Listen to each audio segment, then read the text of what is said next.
I was born in 1933 during the height of the Depression. My parents were poor. My father was on the dole, and when they took me home from hospital I had to sleep in the drawer of the chest of drawers as they didn't have any baby furniture.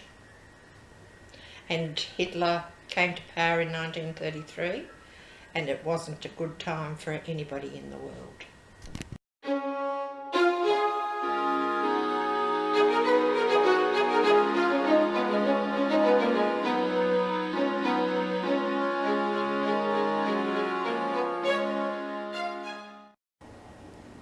When I was about 2 or 3, we moved house, and we lived next door to some very nice neighbours, and they had 3 children, and of course we played a lot, and we built a cubby in the backyard, and it was made of mats and things. We used to keep the butter cold in a bucket of water. We had little chairs to sit on. We used to take our lunch to the cubby and have lunch, and we played some great games together.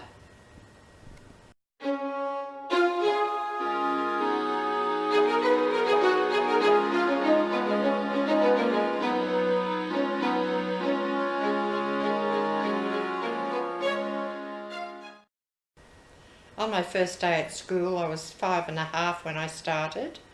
I didn't realise that when playtime came at mid-morning, about 10 or 10:30, that school continued after playtime, and I went home during playtime. I thought school was over. And of course my mother I didn't live very far from the school, and my mother had to bring me back and apologise to the teacher, saying I didn't realise school went on till 3 o'clock.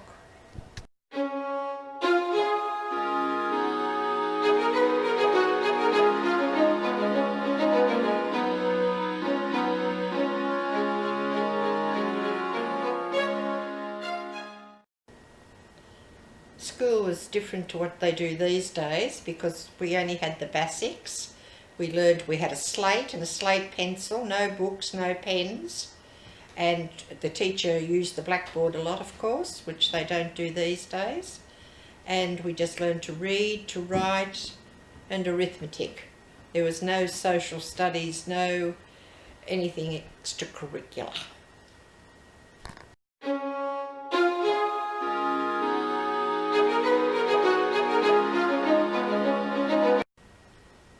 At home I had a blackboard which I used a lot. I had table and chairs and dolls and prams. Just used to do the usual little girl stuff, and the girl next door and I used to play mothers and fathers, and we played in the cubby. We learnt to sew, and we did a lot of embroidery and knitting. And then as we got older I went to high school. I played tennis, and I used to do a bit of athletics. I wasn't very good at it, but I tried hard. And that was about all there was, really. But then after that, when I left school at about 15, because girls weren't encouraged to go any further, I used to go to dances at night with the girlfriends, and we used to have a lovely time dancing.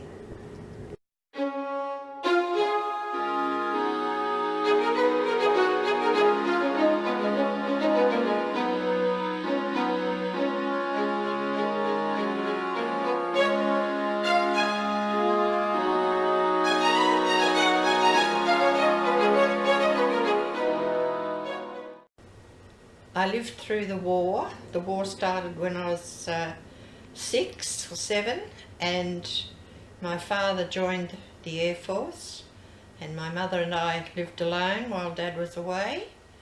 And then, well, the war, used to come home on leave, and we used to get excited about that and come home with friends or visit his friends in the Air Force. And then we went, he had a very good friend that we went on holidays to Kahuna in Victoria, because we weren't wealthy, and we used to just stay with people. And what else? During the war we had an air raid shelter in the backyard. It was pretty basic. I don't think if a bomb had fallen on us we'd been saved.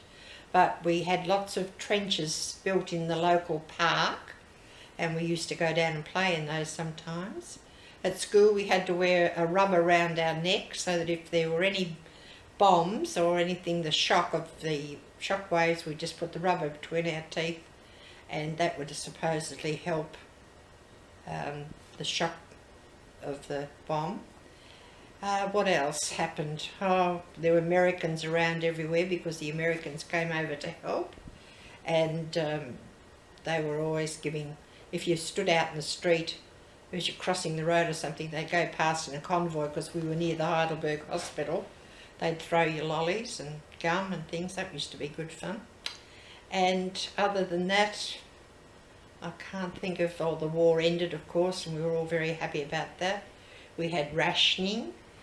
You couldn't get a lot of things, but really in Australia we weren't that hard up for food or anything.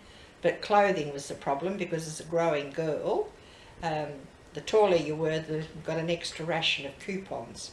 So the teacher used to measure you, and you'd stand on your toes pretty well. So you'd get that extra inch or so and get extra coupons for your clothes.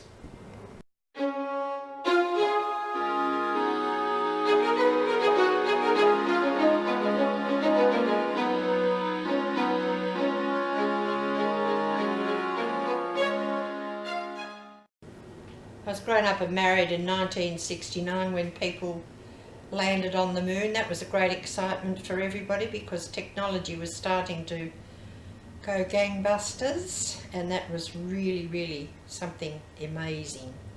And of course we watched it on television and saw it happening. A lot of people were sceptic about it and said it didn't really happen, but I believe it did, and that was one exciting thing. The assassination of President Kennedy, we were around, I was an adult then as well, but that was a big moment in history.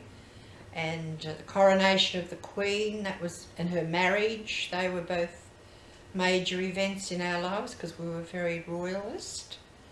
And well, starting work was exciting.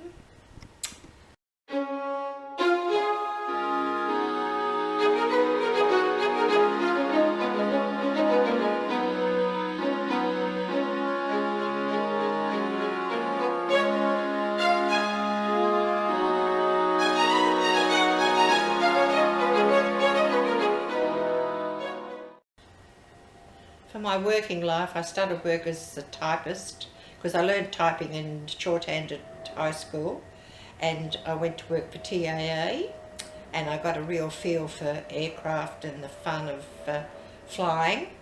And then when I was old enough, I became an air hostess.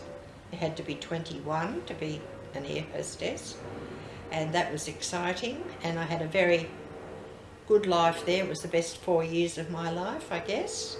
And we had some exciting moments and some fun moments, and nice things happened and bad things happened, just like in any job, I guess. But the only drawback was you had to leave when you wanted to get married. These days that doesn't happen. You can stay as a married woman and still fly. But in my day you had to leave. You had to be either getting married to leave or you turned 35 to leave. So there was a fair amount of discrimination, and that was good. We had important people on the aircraft, like cabinet ministers, the Prime Minister. We met quite a lot of nice people. We got some nasty people. I met the Slazenger golf team. They were on board one day and they thought I was a good hostess, and they sent me some golf balls as a present, which was very nice. We used to have a thing in the pocket of the aircraft. You could write a letter of complaint or say nice things about hostesses in those days. I don't know that they do that now.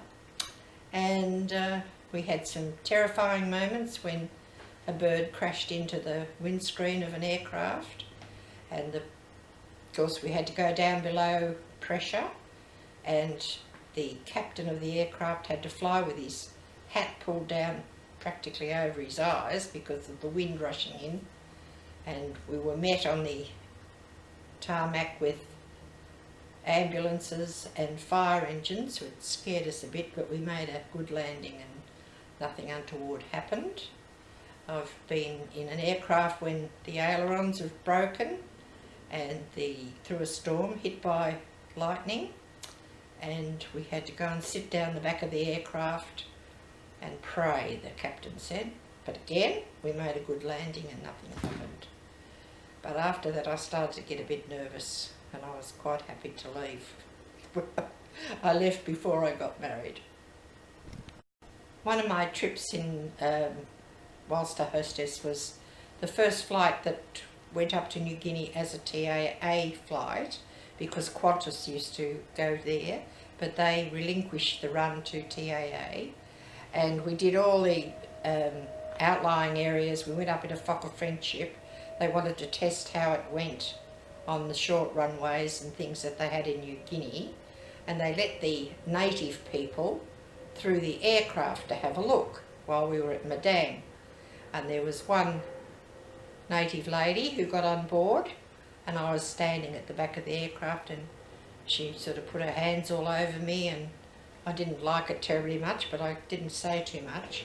And the Qantas gentleman that's standing beside me said, "Guess what? She's measuring you for the pot."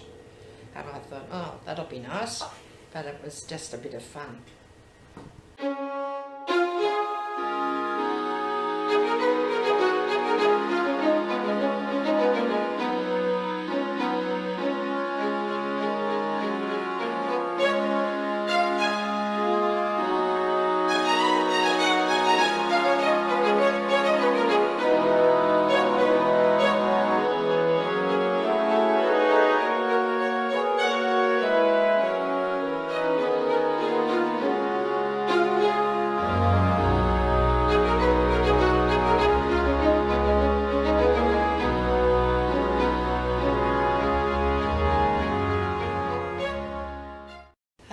For my travels in my day, there were aircraft, but it was terribly expensive to fly to England, and it took 3 or 4 days anyway. So boat, we used to go by ship, was the mode of travel, and a friend and I, we went over to England on a ship, and we met some very nice people on the ship, which we kept in touch with while we were in England. And we travelled around, we hitchhiked over Europe, Italy, Spain, and Germany, France, Holland. Saw everything on foot and met some very nice people on the road, but we also had some scary experiences, which we were very naive and young and unused to the ways of the world.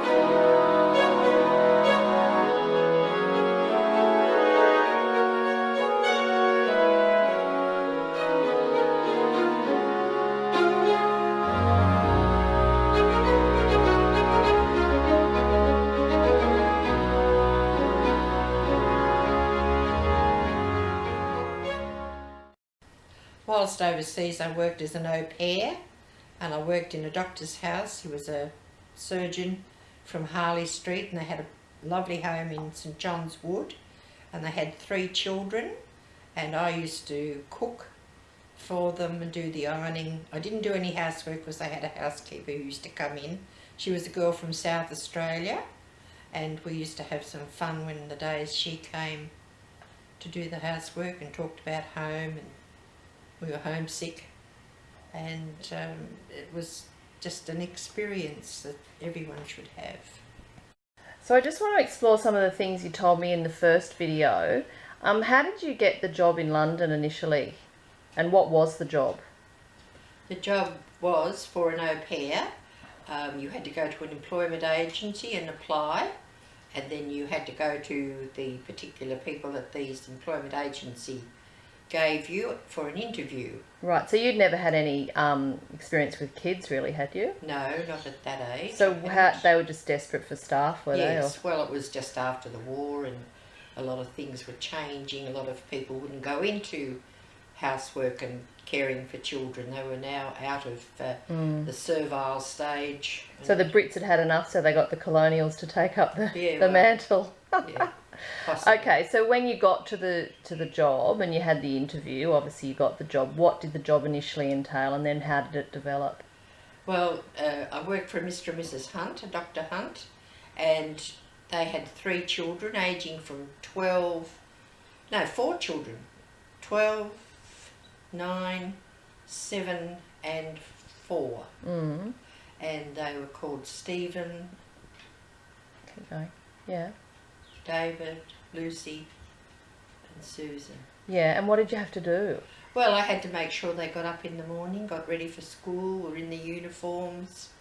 It was holiday time, so that didn't really... So you took them out around last London, a week. did you? Yes, I had to take the children to parties as the nanny, and you had to sit and wait in the reception room while the party went on, and then you took them home. Oh gosh, how boring. You had to, well, I had to do the ironing and stuff, and we had to look after the hamsters, because everybody had hamsters in those days. What, guinea pigs? Like little rats they are, little things. And I had to cook the meals. Well, hang on, that didn't happen initially, did you? Yes. Oh, for the children? Yes. But well, then what happened? and then Mr. and Dr. Hunt went to Norway for a doctor's seminar. They were away 4 days, and they said, can you manage, Marlene, to cook the meals for the children and everything on your own? And I said, I think I can. But Dr. Hunt said, oh, well, I'll send my secretary around to stay with you because you'll be in the big house on your own, which she was a dopey Dora. And so I cooked the meals and looked after the children. While they were away, Lucy, the youngest girl, got sick. I had to look after her. She was quite sick and ill in bed. And just do the normal things that you do in a house as a But you were then substitute invited, mother. I'm trying to flesh this out, that you were then invited to cook for the parents as well on an ongoing basis. I had a day off, Thursday afternoon off and Sunday afternoon off. They were my days off. And they were coming home from Norway, and I left them a steak and kidney pie for when they arrived at home, because I wasn't going to be home. Anyway, they enjoyed my cooking so much. Mrs. Hunt asked me would I then do the cooking for the family and get an extra 10 shillings a week for doing so. Right, and And I agreed. Right, okay, excellent. So just tell us a little bit more about that, and then we'll talk about something else. But I just want to know what it was like. Well, I was in the house. I'd never done this sort of employment prior. I had learned to cook at my mother's knee or elbow, whatever you like to say. And I was obviously a reasonably good cook. It turned out quite well. So I did that, and then I did all the cooking for them. But the unfortunate part about that was I had to cook the meal, serve it up, but be finished first so that I could clear the table away. You didn't eat with them, did you? Yes, I Oh, ate you with did? them. Oh, Yes, down in the basement kitchen. That was for meals, but they had a dining room, and only once they had visitors, and they cooked a turkey, which had been hanging in the pantry for about 4 days, and was full of shot. You know, it had been shot, this turkey. I'd never cooked a turkey in my life, so but I had to put the fancy things on its legs and feathers in its bottom and make it look beautiful, which I did, and apparently it worked out okay. Well done, It was Mum. a good meal, so that worked out well. And what about the family? Like, what was the lady of the house like? She was very uppity, she was a snob, and could hardly believe that I could afford. She said to me one day, how could you, a mere colonial, come over here to England and I can't afford to go to the south of France? That was sort of her typical attitude. He was much nicer. He had a good bedside manner. Yeah, he had a good bedside manner. I wasn't allowed to, well, I never saw anybody. I only had to go out by myself because my friend she had a job in Woking, which was about 20 miles away.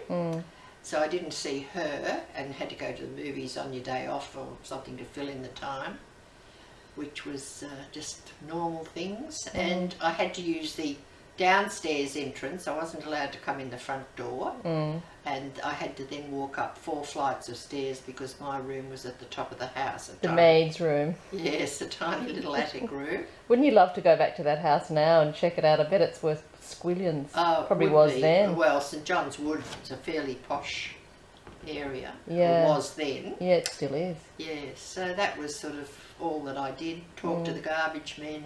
And then after that, you went around Europe, And as after you that, said. no.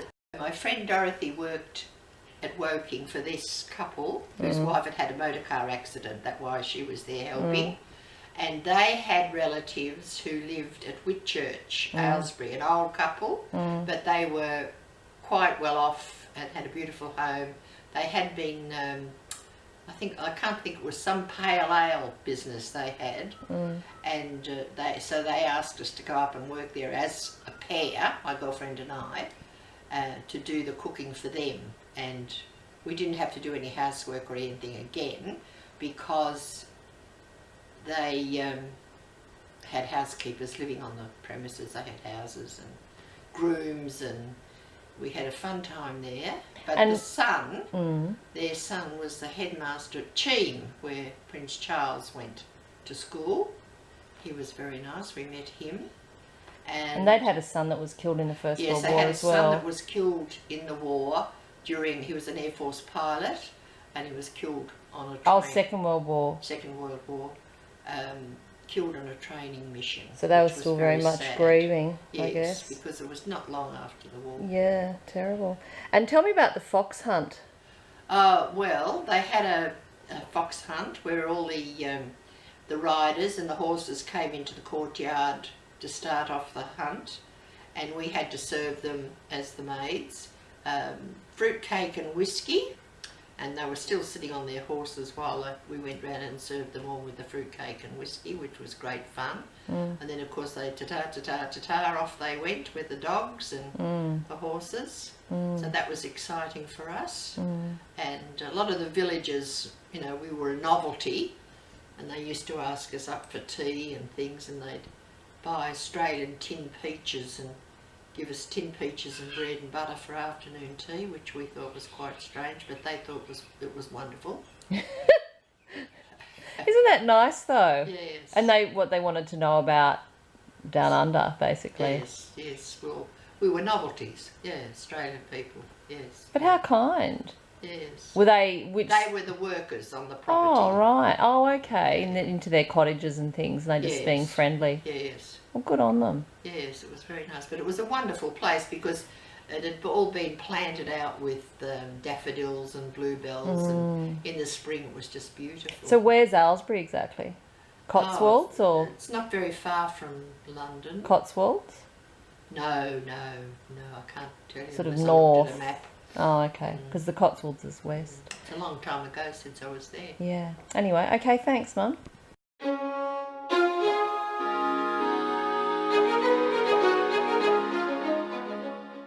So you're away for 18 months in the UK, and your parents must have missed you because they jumped on a ship and came over to meet you. Tell me about that. Well, Mum and Dad came over on the grand tour, I suppose, and they hired a flat in Cricklewood, which was just really part of a house, a lounge room, a bedroom and a bathroom and a little kitchen. And we did a lot of things together. Dad bought a London taxi, which was quite the thing to do over there, like everybody bought camper vans here in the 60s and 70s to tour around Australia. So we toured around England and Scotland with them in the taxi. Dad sat up the front and we sit in the back like queens and had a good time. So they then went back to Cricklewood, and Dorothy and I went over to Europe hitchhiking, and they joined us. We met up in Austria, and they were staying at a very posh hotel with the tour, and we were staying at a convent. Anyway, we went to meet them at the hotel and decided they had an ensuite bathroom, and we decided we wanted a bath. So we had a bath each, Dorothy and I. And when Dad went to leave the next day, he was called up to the reception and charged 72 Austrian shillings for 2 baths. Really? Which we found most unusual to be charged. How did they know that? Extra. Well, they must have had a water meter or something, and when the water went in, they Right. charged us. Oh, well, it's probably worth So- every cent, every shilling. Yeah, we waved them off goodbye on the bus tour, and we started hitchhiking again round Europe. Right, but that would have waylaid a bit of your homesickness to see your mother and Oh, yes, father. of course. But then we came back. They were still in England. when we Oh, came right. back. And tell me about what happened when your dad went to Paris. That was a funny story. Oh, yes. Well, my father bought a Hillman Hunter car, which wasn't seen out here yet. Oh, another one. A deer, yeah. He Got took rid of the taxi. back Right. and bought a Hillman Hunter and drove over. Went over on the ferry to wherever the Dover, Calais I suppose, or- Calais or Dover, and drove to Paris. And he arrived in Paris right in the middle of the busiest traffic period, and not knowing how to get around the Arc de Triomphe, which has 5 or 6 streets 8. elevating Oh, yeah. from the centre. And about 7 or 8 lanes. Yeah, 7 or 8 lanes. He went Unmarked. round and round and round the Arc de Triomphe because he couldn't find a way to get off because the Parisians were unforgiving. He Totally. found the road back to England, got on it, went back to England and sold the car and went on a bus tour. Oh, so they did make it to Paris, only didn't set foot on land until like the second time. Yes. How funny. That's hilarious. Okay. That was the story of my mother and father. Yeah.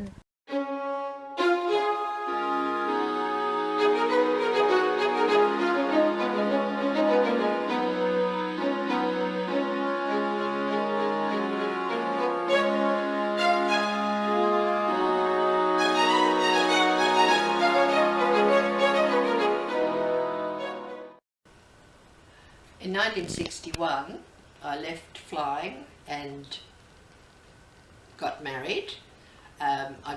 We got engaged in the October and got married in December because my husband was a wool buyer and we could only fit our wedding in Christmas holidays or in June and July, which I didn't want because June and July was winter. So we got married on December the 30th, 1961 and fitted in our honeymoon in the holidays. We just drove back from Melbourne to Sydney and then we settled into a flat in Killara, which was nice. I was married for 5 years before I had any children, and then we only had one little girl, Carolyn, who was an absolutely gorgeous baby.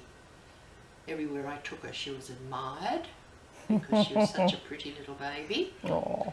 And she grew into a pretty little girl and she grew up into a pretty good-looking woman. But other than that, she's all right. She's quite a nice person too. isn't Oh she? yes, she's sometimes. I forgot to say she's inherited her mother's kind nature. Oh, have I? Great. Okay. Thanks, Mum. That's good. Okay. Bye.